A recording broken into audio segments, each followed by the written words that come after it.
ఇదిగో మొన్న కుత్తాక పడ్డచ్చు పుకార్ হাদা কানেল আসসালামু আলাইকুম। হ্যালো এভরিওয়ান, কেমন আছো? আশা করি ভালো আছো। আলহামদুলিল্লাহ আমি অনেক ভালো আছি। তো কাল হলো বকরিদ আর আজ আমি দুপুর থেকে মেহেন্দি পড়তে শুরু করে দিয়েছি, কারণ সন্ধ্যেতে সবাই মানে পাড়ার মেয়েগুলো বা বোনগুলো দিদিগুলো সব পড়তে আসবে, তখন আমি টাইম পাবো না।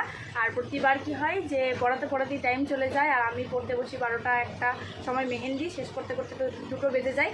তো তাই আমি এবারে ভেবে নিয়েছি যে আমি আগে পড়বো, তারপরে অন্যদেরকে পড়াবো। তো চলো পড়া যাক।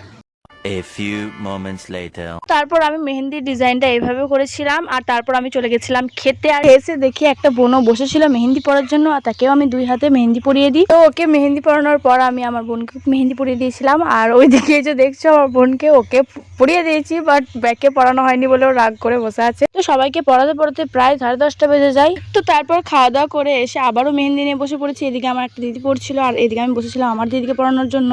আর একটা মজার বিষয় হচ্ছে যে ঈদ, বকরিদ বা মহরম যাই হোক না কেন, তার আগের দিন আমাদের মেহেন্দি পড়তে পড়তে প্রায় 1টা 2টো তো বাজবেই, কারণ আমরা যতক্ষণ পড়ি কম বকি বেশি, তো হাসি ঠাট্টা মজাও করতে থাকি। আর এইগুলো অনেক মিস করব পরে, কারণ সবাই তো একসঙ্গে আর থাকতে পারবো না। তো যাই হোক, তোমাদের সাথে বকতে বকতে আমার এদিকে মেহেন্দি পড়া কমপ্লিট হয়ে গেছে। এখন বাজে 12:30 আর এখন যাব ঘুমাতে। চোখের হাতের অবস্থা খুবই খারাপ।